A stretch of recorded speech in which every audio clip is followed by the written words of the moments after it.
الدین الخالص. إن الحمد لله نحمده ونستعينه ونستغفره ونعوذ بالله من شرور أنفسنا وسيئات أعمالنا. من يهده الله فلا مضل له ومن يضلل فلا هادي له. وأشهد أن لا إله إلا الله وحده لا شريك له وأشهد أن محمدا عبده ورسوله. يا أيها الذين آمنوا اتقوا الله حق تقاته ولا تموتن إلا وأنتم مسلمون. يا أيها الناس اتقوا ربكم الذي خلقكم من نفس واحدة وخلق منها زوجها وبث منهما رجالا كثيرا ونساء واتقوا الله الذي تساءلون به والأرحام إن الله كان عليكم رقيبا. يا أيها الذين آمنوا اتقوا الله وقولوا قولا سديدا يصلح لكم أعمالكم ويغفر لكم ذنوبكم ومن يطع الله ورسوله فقد فاز فوزا عظيما. أما بعد فإن خير الحديث كتاب الله وخير الهدي هدي محمد صلى الله عليه وسلم وشر الأمور محدثاتها وكل محدثة بدعة وكل بدعة ضلالة وكل ضلالة في النار. أعوذ بالله من الشيطان الرجيم. بسم الله الرحمن الرحيم. ولتكملوا العدة ولتكبروا الله على ما هداكم ولعلكم تشكرون.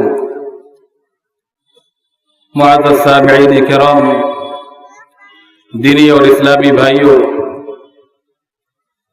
اسلامی بچوں، پردہ نشین باحیا باغیرت ماں اور بہنوں،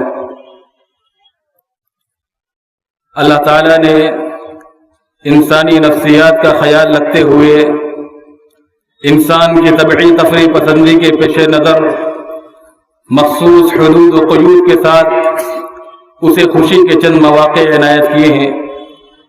ان خوشی کے مواقع کو عید کا نام دیا جاتا ہے. اسلامی تہوار، تہذیب اسلامی میں دو تہوار ہیں، ایک عید الفطر اور دوسرا عید الاضحیٰ. حضرت صلی اللہ علیہ وسلم کا ارشاد ہے، ان لکل قوم عیدا وہذا عیدنا، بے شک ہر قوم کی عید ہے اور یہ عید الفطر اور عید الاضحیٰ ہماری عیدیں ہیں. اس حدیث مبارک میں جہاں مسلمانوں کے لیے عید کی تعیین کر دی گئی ہے، وہاں اس بات کی طرف بھی اشارہ ہے کہ مسلمانوں اور دیگر اقوام کے تہواروں میں نمایاں فرق موجود ہے. اگر یہ فرق ملحوظ نہ ہوتا تو الگ طور پر عیدین کے ایام مقرر کرنے کے بجائے سابقہ اقوام و ملل کی عیدوں میں سے کسی ایک دن کو مسلمانوں کے لیے بطور تہوار منتخب کر لیا جاتا. حضرت انس رضی اللہ تعالیٰ عنہ فرماتے ہیں کہ رسول اکرم صلی اللہ علیہ وسلم مدینہ منورہ تشریف لائے تو دیکھا کہ اہل مدینہ سال کے 2 دنوں میں کھیل کود کرتے اور خوشی مناتے. تو آپ نے ان سے ان 2 دنوں کے بارے میں دریافت فرمایا کہ ما ہذان الیومان، یہ 2 دن کیسے؟ تو اہل مدینہ نے عرض کیا کہ ان ایام میں ہم زمانے جاہلیت سے کھیل کود کرتے چلے آ رہے ہیں. رسول اللہ صلی اللہ علیہ وسلم نے ارشاد فرمایا، ان اللہ قد ابدلکم بہما خیرا منہما یوم الفطر و یوم الاضحیٰ، کہ تمہیں اللہ تعالیٰ نے ان 2 دنوں کے بدلے میں ان سے اچھے 2 دن عطا فرمائے، عید الفطر کا دن اور عید الاضحیٰ کا دن. نبی اکرم صلی اللہ علیہ وسلم کو دوسری قوموں کی نقالی، ان کی پیروی، ان کے نقش قدم پر چلنا، ان کی مشابہت قطعاً پسند نہیں تھی. یہ بات حدیث شریف کے الفاظ قد ابدلکم اللہ بہما خیرا منہما سے بخوبی ظاہر ہے. حضرت صلی اللہ علیہ وسلم نے سابق رواج کو یکسر بدل دیا. قوی استقلال کے لیے ضروری ہے کہ غیر مسلم قوموں کی نقالی اور فساق و اہل فجور کی مشابہت سے بچا جائے.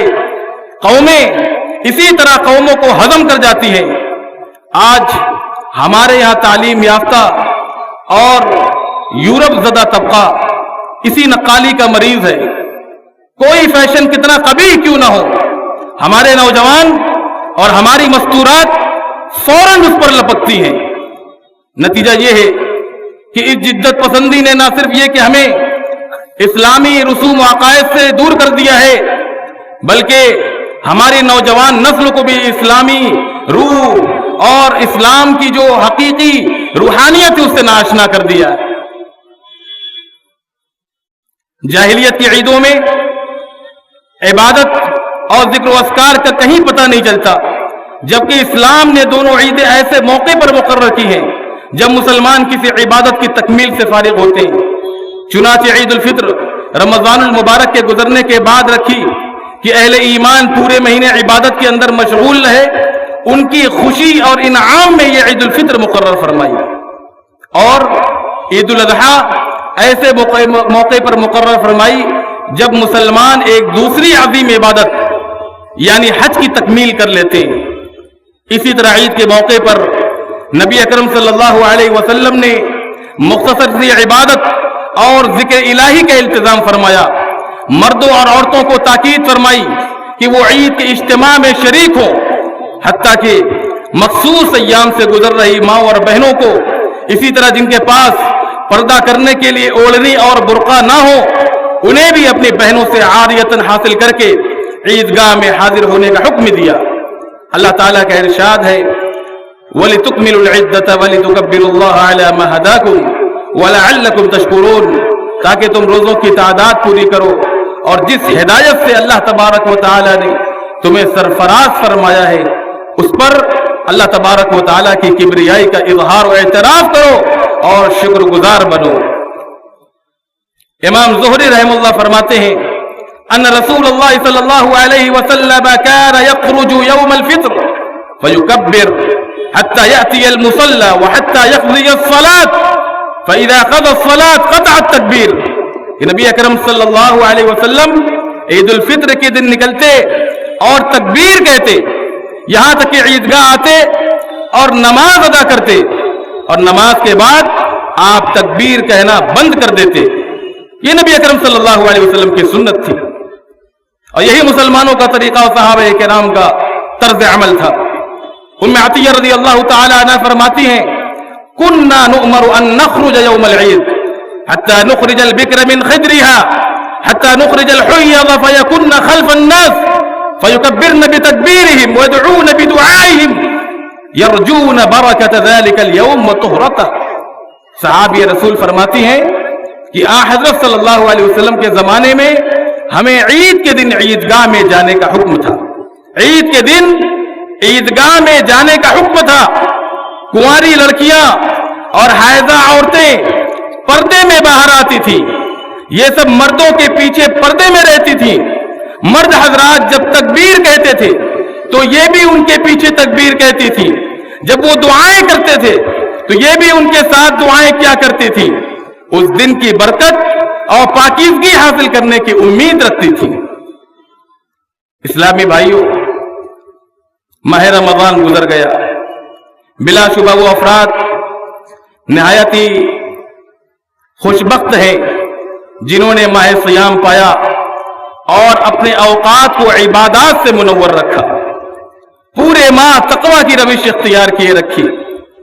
رمضان المبارک کے روزے کی فرضیت کو اور روزے کے تقاضوں کو نہ صرف یہ کہ سمجھا بلکہ اس کو بروئے کار لانے کی کوشش کی، اور بارگاہ رب العزت میں مغفرت کے لیے دامن پھیلائے رکھا۔ آج کی یہ عید، آج کی یہ خوشی، آج کی یہ فرحت و انبساط ایسے ہی سعادت مند اور خوش بخت خوش نصیب افراد کے لیے۔ میرے اسلامی بھائیوں، اللہ کے رسول صلی اللہ علیہ وسلم نے رمضان المبارک کے گزرنے کے بعد ششعیدی روزے جسے کہتے ہیں 6 دن کے روزے مسلمانوں کے لیے مشروع قرار دیے۔ آپ نے فرمایا من صام رمضان ثم اتبعه 6 من شوال كان كصيام الدهر۔ جس نے رمضان کے روزے رکھ لیے پھر اس کے بعد شوال کے 6 روزے رکھے کہ گویا کہ اس نے سال بھر کے روزے رکھے۔ اس حدیث سے یہ وضاحت ہوتی ہے کہ رمضان کے بعد نیکیوں کا سلسلہ ختم نہیں ہوتا، روزوں کا سلسلہ ختم نہیں ہوتا۔ تلاوت کلام پاک، ذکر و اذکار، صدقہ و خیرات اور جو اعمال صالحہ کے کلیاں ہیں ان کے سلسلے ہیں وہ ختم نہیں ہوتے۔ صحابہ کرام رضوان اللہ علیہم اجمعین اور تابعین اپنی عبادت پر اترانے کے بجائے اللہ تبارک و تعالی سے قبولیت کے لیے دعائیں کیا کرتے تھے اور رمضان کے بعد ربانی بن کر زندگی گزارتے تھے۔ سلف امت میں سے ایک اللہ والے سے کہا گیا کہ بعض لوگ رمضان میں تو بہت عبادتیں کرتے ہیں، بڑی محنتیں کرتے ہیں، اس کے بعد سب کچھ چھوڑ بیٹھتے ہیں، تو انہوں نے فرمایا بئس القوم الذین لا یعرفون اللہ حقا الا فی رمضان، کتنے برے ہیں وہ لوگ جو صرف رمضان میں ہی اللہ کے حق کو پہچانتے ہیں۔ ساتھ ہی اپنے مخاطب کو نصیحت کرتے ہوئے فرمایا کن ربانیا ولا تکن رمضانیا، صرف رمضانی نہ رہو بلکہ ربانی بن کر، اللہ کے رنگ میں رنگ کر، اللہ والے بن کر، اللہ کے احکام کے پیرو بن کر زندگی گزارو۔ کن ربانیا ولا تکن رمضانیا، اور یہی اللہ نے قرآن میں فرمایا صبغۃ اللہ ومن احسن من اللہ صبغہ یا ایھا الذین آمنوا ادخلوا فی السلم کافہ ولا تتبعوا خطوات الشیطان۔ بزرگوں اور دوستوں، ماں اور بہنوں، آپ کو معلوم ہونا چاہیے کہ طبقہ نسواں معاشرے کا نصف حصہ ہے، لہذا اس طبقہ کی تعلیم و تربیت معاشرے کی صلاح و فلاح کے لیے نہایت ضروری اور ناگزیر ہے۔ رسول اکرم صلی اللہ علیہ وسلم کے تبلیغی مشن میں ہفتہ میں ایک دن صرف خواتین کی تعلیم و تربیت کے لیے مخصوص ہوتا تھا۔ اس دن خواتین آپ کی خدمت میں حاضر ہوتی اور آپ سے مختلف قسم کے سوالات اور روزمرہ کے مسائل پوچھتی تھی۔ نماز عید کے بعد آپ ان سے الگ سے خطاب فرماتے تھے۔ امہات المومنین کو بھی آپ نے حکم دے رکھا تھا کہ وہ مسلم خواتین کو دینی مسائل سے آگاہ کیا کرے۔ آج کے اس پرفتن دور میں نہایت ضروری ہے کہ عورت کی تعلیم ایسی ہو جو اسے صالح بیٹی، وفا شعار بہن، فرما بردار بیوی اور باکردار و ہمدرد ماں بنا سکے۔ اس کے لیے سب سے پہلے ہر مسلمان بچے بچی کی دل میں عقیدہ توحید، عقیدہ رسالت، عقیدہ آخرت اور کتاب و سنت کی عظمت و اہمیت، رب ذوالجلال کی ہیبت راسخ کی جائے۔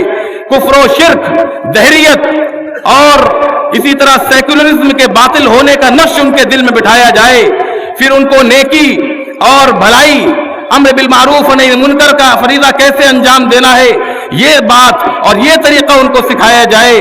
اسی طرح روزمرہ کی عادات و اطوار ان کو اس طرح ذہن نشین کروائے جائیں کہ وہ اس ابتدائی تعلیم و تدریس کی بنا پر صاف ستھری اور پاکیزہ اسلامی زندگی بسر کر سکیں۔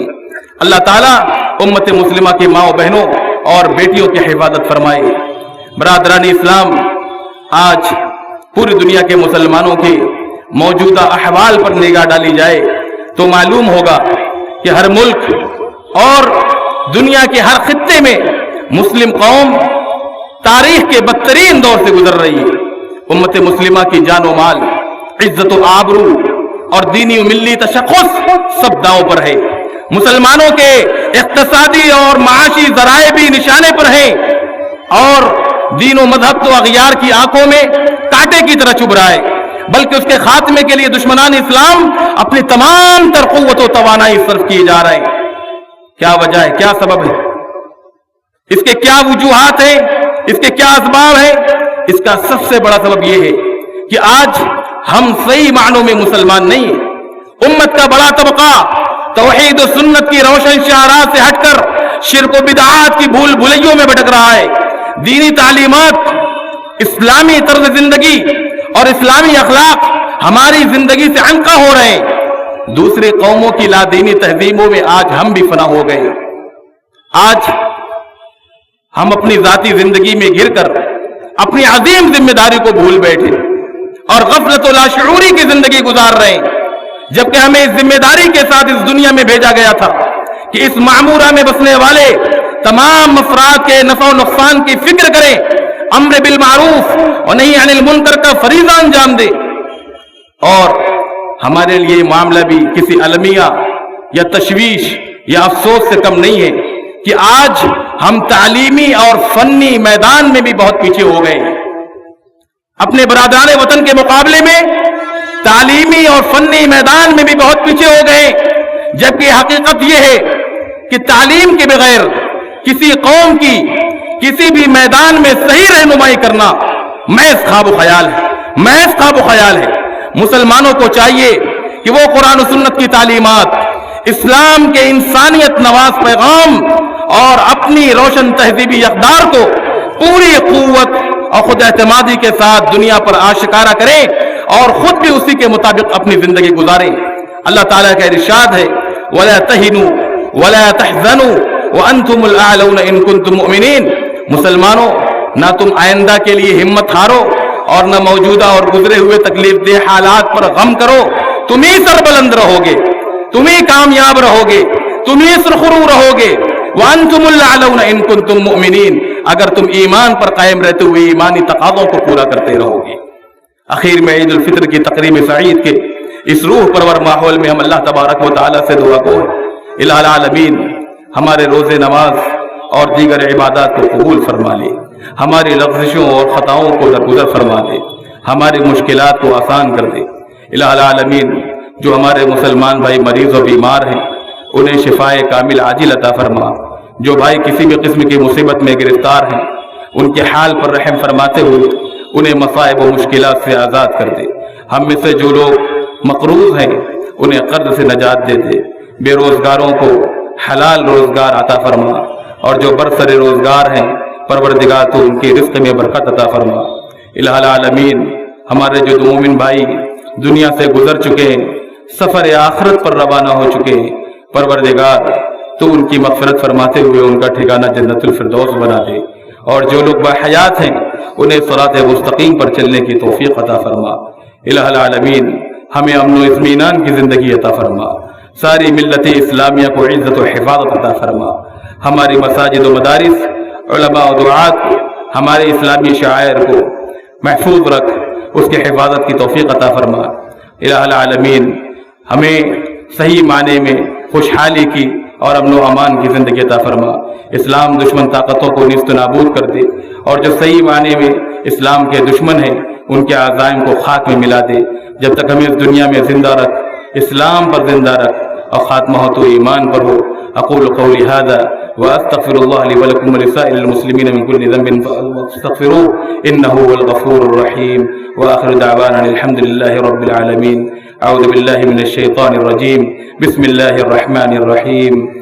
ان الله يأمر بالعدل والاحسان وإيتاء ذي القربى وينهى عن الفحشاء والمنكر والبغي يعظكم لعلكم تذكرون. واذكروا الله يذكركم وادعوه يستجب لكم ولذكر الله تعالى أعلى وأولى وأعز وأجل وأتم وأهم وأكبر.